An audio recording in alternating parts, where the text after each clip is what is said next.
Hello friends, welcome back once again. Friends, आज की class में हम लोग डिस्कस करने वाले हैं पास्ट कंटिन्यूअस की। अब पास्ट कंटिन्यूअस मतलब पास्ट कंटिन्यूअस टेंस की बात नहीं कर रहे हम लोग बात कर रहे हैं वॉइस चेंजेस की। और वॉइस चेंजेस में हम लोग आज वॉइस चेंज देखेंगे किसकी? पास्ट कंटिन्यूअस की वॉइस चेंजेस की। अब जरा गौर कीजिए कि पास्ट कंटिन्यूअस तो आपको पता है कि पास्ट कंटिन्यूअस का मतलब ऐसा कोई वर्ड जो पास्ट में कंटिन्यू रहा हो, उनके साथ अगर वॉइस चेंजेस की बात की जाए तो किस फॉर्म में चेंज हम कर सकते हैं। ठीक है, तो जो रेगुलेशन है वो चेंज नहीं होगा, इनके लिए भी सेम ही रहेगा। लेकिन बात ये आती है कि कभी भी अगर बना रहे हैं आप टेंस, सॉरी वॉइस चेंज कर रहे हैं, तो आपको याद रखना चाहिए कि सेंटेंस के अंदर किन चीजों की हमें ध्यान रखनी है, जिनकी चर्चा हमने लास्ट क्लास में आपसे की थी कि आपको सेंटेंस कभी भी देखते देखते सीधा वॉइस चेंज की तरफ नहीं चले जाना है। हमें उनमें कुछ मूल चीजें देखनी है कि इसके अंदर क्या है, कि हम मालूम करेंगे कि यह इनका वॉइस चेंज किया जा सकता है। अगर चेंज किया जा सकता है तो कैसे कर सकते हैं, कौन सा सेंटेंस है, इन सभी चीजों को हमें ध्यान रखना पड़ेगा। ठीक है, तो बात करते हैं पास्ट कंटिन्यूअस की। तो पास्ट कंटिन्यूअस की सेंटेंस आपको देखते हुए पहचान में कैसे आएगी वो समझिए जरा सा। ठीक है, जैसे मान लीजिए एग्जाम्पल में है Rakesh was playing cricket with you। अब जरा गौर कीजिए सेंटेंस में, तो यह सेंटेंस आपको दिख रहा है कि वाज वेयर है, यानी कि वाज वेयर अवेलेबल है, उसके साथ वर्ब वन के साथ आईएनजी भी लगा है, सब्जेक्ट भी अवेलेबल है। तो सेंटेंस सीधे शब्दों में देखकर आपको लग रहा है कि सेंटेंस किसका होगा? पास्ट का कंटिन्यूअस फॉर्म होगा। पास्ट का कौन सा फॉर्म होगा? कंटिन्यूअस का फॉर्म होगा। अब बात यह आती है कि पास्ट कंटिन्यूअस पढ़ लिया जानते हैं हम, और पास्ट कंटिन्यूअस के अकॉर्डिंग हमें क्या करना पड़ेगा? टेंस का इस्तेमाल, सॉरी वॉइस चेंजेस का इस्तेमाल करना पड़ेगा। तो वॉइस चेंजेस के लिए आपको सिंपल सी बात है कि पहले हमें ऑब्जेक्ट ढूंढना पड़ता है। यहाँ पे क्रिकेट भी है और यू भी है। ठीक है, तो यहाँ पे हम किससे लेकर बना ले? यू से लेकर बना ले या क्रिकेट से लेकर बना ले, सस्पिशन इसी में रहता है। तो यहाँ पे आपका मेन ऑब्जेक्ट देखेंगे तो प्लेइंग, प्लेइंग का प्रभाव मेन किस पे पड़ रहा है? क्रिकेट पे पड़ रहा है। ठीक है, तो जिसका जिस पे प्रभाव पड़ेगा, यानी कि वर्ब का प्रभाव जिस वर्ड पे पड़ेगा, जिस स्पेशल वर्ड्स पे पड़ता है प्रभाव, उससे हम लोग क्या कहते हैं? उससे हम लोग कहते हैं ऑब्जेक्ट। अर्थात क्रिकेट यहाँ पे क्या हो गया? क्रिकेट हमारा ऑब्जेक्ट हो गया। क्रिकेट क्या हो गया? हमारा ऑब्जेक्ट हो गया। अब क्या हो गया कि क्रिकेट ऑब्जेक्ट हो गया, तो इसके बाद हम बनाएंगे कैसे? तो वाज वर्ड में से एक यूज करेंगे। तो क्रिकेट बताइए, यह सिंगुलर फॉर्म में यूज होगा या फिर यह प्लुरल में यूज होगा? तो सीधी सी बात है, क्रिकेट आपका क्या एक गेम है, तो हमेशा सिंगुलर में रहेगा। तो इसके साथ क्या लगा लीजिएगा आप? वाज का इस्तेमाल कर लीजिएगा। अब बात आती है कि इसके बाद हेल्पिंग वर्ब और क्या लगेगा, लेकिन ये तो हमें पता है कि इसका वर्ब थर्ड लगाना हमें, तो प्लेड लगा देंगे हम, प्लेड। ठीक है, उसके बाद क्या? बाई के साथ जो सब्जेक्ट है उसका ऑब्जेक्ट बाई राकेश।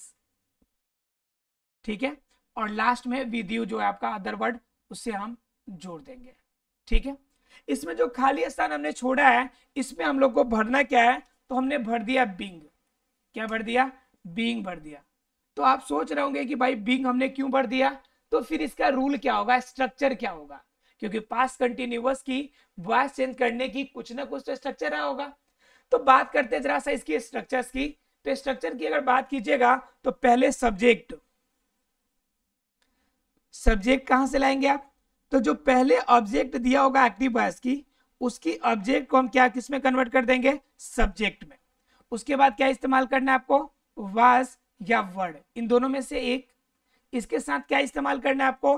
तो बीइंग इस्तेमाल करना है, बीइंग लेना है। और बीइंग के साथ क्या कीजिएगा आप? बीइंग के साथ वर्ब का फॉर्म इस्तेमाल करना है। वो वर्ब कौन सा होगा? हमेशा ध्यान रखिएगा, पैसिव वॉइस जब भी बनाएंगे तो वर्ब का कौन सा फॉर्म इस्तेमाल होगा? वर्ब का तीसरा फॉर्म, अर्थात कि वर्ब का थर्ड फॉर्म इस्तेमाल होगा। और प्लस में आपका बाई का इस्तेमाल करेंगे, और बाई के साथ सब्जेक्ट को ऑब्जेक्ट के फॉर्म में कन्वर्ट कर देंगे। इस नियम के आधार पे बन जाएगा। अगर ये नियम हमें पता है तो एक सेंटेंस और ट्राई करके हम लोग देख लेते हैं क्या यह बन जाएगा सभी से सभी सारे सेंटेंस। जरा सेंटेंस एक देखिएगा एक बार।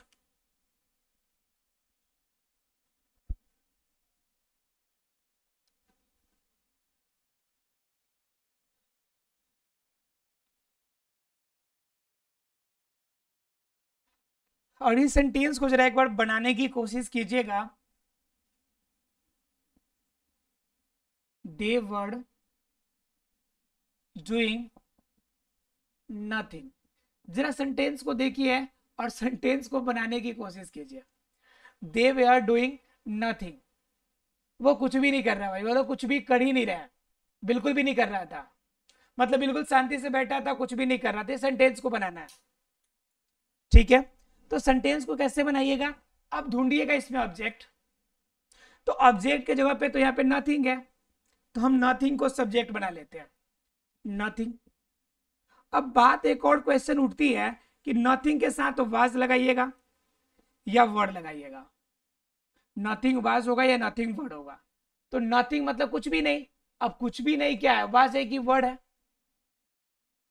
तो नथिंग मतलब कुछ भी नहीं, नथिंग क्या हो जाएगा हमारा सिंगुलर फॉर्म में, तो नथिंग वाज या नथिंग वर्ड, ये दो चीजें कंफ्यूजन वाली, ठीक है। तो क्या हो गया कि वाज या वर्ड क्या लगाएंगे आप इसके साथ में, क्योंकि यहाँ पे आपका तो सेंटेंस हमने ले लिया कि दे वर नॉट डूइंग नथिंग। अब यहाँ पे नथिंग मतलब होता है कुछ भी नहीं, कुछ नहीं। अब कुछ नहीं आप सिंगुलर में ले रहे हैं या प्लूरल में, तो यहाँ पे याद रखिएगा कि नथिंग होगा या वाज के फॉर्म में जाएगा, अर्थात कि सिंगुलर के फॉर्म में इस्तेमाल हुआ है और सिंगुलर के फॉर्म में इसका यूज कीजिएगा, ठीक है। तो नथिंग जब सिंगुलर के फॉर्म में होगा तो वर्ड लगेगा कि वाज, तो वाज ही लगेगा, सीधी सी बात है। अब इसके बाद आता है कि वर्ब का फॉर्म। तो यहाँ पे आपका वर्ब क्या है, डूइंग है। डूइंग है तो इसका वर्ब थर्ड क्या हो जाएगा, इसके पहले भी लगाना है कुछ, तो वाज वेयर के बाद क्या लगाना है कि बिंग लगाना है, तो बिंग हो गया आपका, बीइंग हो गया। उसके बाद क्या, डूइंग वर्ब है, तो डूइंग का वर्ब थर्ड क्या हो जाएगा, डन हो जाएगा। क्या हो जाएगा, डन हो जाएगा। अब जरा सोचिए कि इसके बाद आप क्या लगाइएगा। तो यहाँ पे आपको लगाने का इच्छा होगा तो बाय देम लगाइएगा, जो कि बिल्कुल गलत हो जाएगा। बाय देम मैंने मना किया आपको, बाय देम का यूज नहीं कीजिएगा आप। तो क्या हो जाएगा, नथिंग वाज बीइंग डन। बताइए कितना इजी क्वेश्चन है, लेकिन एग्जाम में क्वेश्चन जब आते हैं, ये क्वेश्चन मैंने एग्जाम्पल इसलिए लिया है क्योंकि ये 10th और 12th दोनों के एग्जाम में ये क्वेश्चन पूछा गया है, ठीक है। ये प्रीवियस ईयर के क्वेश्चन है, 10th में भी एक बार आ चुके हैं, 12th में भी। तो इसे याद रखिएगा, दे वर डूइंग नथिंग यानी कि नथिंग वाज बीइंग डन, यानी यह क्वेश्चन आपका आसानी से चाहे तो बना सकते हैं। लेकिन यहाँ पे ध्यान रखना है कि कंफ्यूजन बच्चे यहीं पे होते हैं कि नथिंग के साथ बात लगे, जैसे कि कभी कभी समथिंग समवन के साथ भी होता है। एग्जाम्पल देखिए जरा से एक और, देखिए ऐसे क्वेश्चंस को आप एग्जाम्पल जब देखेंगे, जब इसीलिए मैं कहता हूं कि हमेशा आपको रूल पढ़ने के बाद आपको क्या करना है, कुछ क्वेश्चंस की प्रैक्टिस करनी है, क्योंकि बिना प्रैक्टिस के आप परफेक्ट नहीं बन सकते हैं। परफेक्ट अगर बनने की इच्छा है तो आपको प्रैक्टिस करना पड़ेगा, ठीक है। एग्जाम्पल देखिए एक और,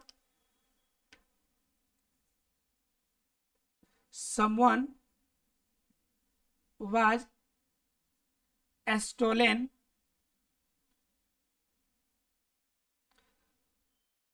someone was buying this card, this card ही रहने दीजिए। अब जरा गौर कीजिए, सेंटेंस में someone यहाँ पे दिया हुआ है, ठीक है, वाज बाइंग दिस कार्ड। अब यहाँ पे करना है हमको सब्जेक्ट के ऑब्जेक्ट, तो कार्ड ऑब्जेक्ट नहीं है आपका, दिस कार्ड पूरा जो है आपका पूरा ऑब्जेक्ट के फॉर्म में है, तो यहाँ पे सब्जेक्ट के फॉर्म में दिस कार्ड इस्तेमाल कर लीजिएगा, दिस कार्ड, ये सब्जेक्ट हो गया। अब इसके साथ कह रहा है वाज या वर्ड लगाइएगा, तो दिस कार्ड के साथ क्या लगाइएगा आप, वाज लगाइएगा, और बाइंग का वर्ड थर्ड क्या हो जाएगा, बॉट हो जाएगा। क्या हो जाएगा, बॉट हो जाएगा। क्लियर। अब इसके बाद यहाँ पे बात आती है कि बाई समवन, बाई समवन, तो मैंने बताया था कि बाई समवन, बाई नथिंग, ठीक है, बाई एनीथिंग, ठीक है, by them, by yes, generally ऐसे एग्जांपल्स जितने भी होंगे उसका यूज आप नहीं कीजिएगा। तो क्या हो जाएगा, दिस कार वाज बॉट, ठीक है, यानी कि ये कार जो है खरीदी गई है, खरीदी गई थी, है भी नहीं, यह कार खरीदी गई थी। तो ये सेंटेंस आप आसानी से चाहे तो बना सकते हैं। क्लियर है आप लोग को? अर्थात पास्ट कंटिन्यूअस में मेन चीज आपको ध्यान रखनी है कि सेंटेंस कैसा है। उसके बाद सेंटेंस के बाद आपको सब्जेक्ट पहचानना पड़ेगा कि उसके साथ आपको वर्ब यानी हेल्पिंग वर्ब क्या लेना है। एग्जाम में क्वेश्चन, हालांकि सब्जेक्ट वर्ब एग्रीमेंट एक ऐसा चैप्टर है जो पढ़ाएंगे तो उसमें क्लियर कर देंगे हम आपको कि किसके साथ कौन सा वर्ब, जैसे एस टू एस, जनरली आपका रूल होता है S to S, P to P, मतलब क्या कि एस एस पी पी, मतलब क्या singular subject singular verb, plural subject plural verb, ऐसे इस्तेमाल किए जाते हैं। लेकिन बहुत बार ऐसे समझ में नहीं आता है कि आपका कब सिंगुलर वर्ब है और कब आपका प्लुरल वर्ब। जैसे देखिए news papers, news, news was publishing in press, news was publishing in press. अब बात आती है कि सेंटेंस में देखिए कि सेंटेंस पहले देखिए कि ये वॉइस चेंज होने वाला है कि नहीं। News was publishing in press, अब सेंटेंस देखकर सीधा आप तो पहचान नहीं सकते, सीधा पहचानने की कोशिश कीजिए क्या यह सेंटेंस आपका वॉइस चेंज होने वाला है, क्या पब्लिशिंग वर्ड ट्रांजिटिव है या इंट्रांजिटिव है। ठीक है, तो पब्लिश बुक, पब्लिकेशन का आपका पब्लिशिंग का प्रभाव पड़ रहा है, मतलब पब्लिशिंग क्या हो गया, एक प्रकार का क्या है, यह ट्रांजिटिव वर्ब है। अब इस सेंटेंस को जरा बना के देखिए। अब देखिए यहाँ पे न्यूज है, न्यूज के साथ वाज लगा हुआ है, यहाँ पे न्यूज में एस लगा हुआ है, देख के आप वर्ड का इस्तेमाल करते हैं। तो ऐसे सेंटेंस कुछ वर्ड्स होते हैं जो देखने में प्लुरल लगते हैं लेकिन यूज हमेशा किसमें होंगे, सिंगुलर में। तो वॉइस चेंज करते समय आपको ये वर्ड ध्यान रखना है कि कहाँ पे आपका सिंगुलर फॉर्म यूज करना है। तो बताइए इसका क्या हो जाएगा सेंटेंस, तो हो जाएगा न्यूज। यहाँ पर देखिए ऑब्जेक्ट कुछ भी नहीं दिया हुआ है, ऐसे सेंटेंस एग्जाम में देते हैं जिसमें ऑब्जेक्ट नहीं दिया हो, तो ऑब्जेक्ट जिसमें नहीं दिया हो उसको सब्जेक्ट के जगह पे सब्जेक्ट रहने देंगे लेकिन उसी को सिर्फ वॉइस चेंज कर देंगे। ठीक है, जैसे क्या हो जाएगा, देखिए इसका हो जाएगा न्यूज, न्यूज के साथ वाज लगा है तो वाज ही लगेगा। अब यहां पे हम क्या कर देंगे, बीइंग वर्ड का यूज कर लेंगे। ठीक है, मतलब हमने सब्जेक्ट को ही, जो ऑब्जेक्ट था इसी को मान लिया हमने ऑब्जेक्ट भी। तो न्यूज वाज बीइंग, पब्लिशिंग जो था यह वर्ड 4 है लेकिन इसमें तो हमेशा वर्ड 3 लगता है, तो यहां पे लगा देंगे हम पब्लिश्ड, क्या लगा देंगे, पब्लिश्ड। अब बात आती है इसमें बाई के साथ ऑब्जेक्ट लगा, सब्जेक्ट को ऑब्जेक्ट करने की, तो यहाँ पे सब्जेक्ट को तो हम यहाँ पे पहले इस्तेमाल कर लिया है, तो बाई न्यूज वहां पर नहीं यूज करना है, ध्यान रखना है। उसके बाद क्या, कहाँ पे, इन प्रेस। तो आपको हमेशा याद रखना है ऐसे चीजों को जिन चीजों का रिपीटेशन नहीं हो, नहीं तो सेंटेंस आपका गलत हो जाता है। जनरली पास्ट कंटिन्यूअस देख के इजी लगता है लेकिन जब सेंटेंस बनाते हैं कभी कभी क्वेश्चंस को थोड़ा सा घुमा के दे देता है एग्जाम में, तो आप कहते हैं कि सेंटेंस ही समझ में नहीं आ रहा कैसे बनेगा। तो ये बना सकते हैं news was being published in press, तो ये इस तरह से आपका सेंटेंस क्या हो जाएगा, इजिली सही हो जाएगा। तो पास्ट कंटिन्यूअस के सेंटेंस आशा है कि आपको समझ में आ गया होगा कि कैसे बना सकते हैं, इजिली सॉल्व कैसे कर सकते हैं। मिलते हैं अगले क्लास में अगले टॉपिक के साथ, तब तक के लिए thank you very much friends.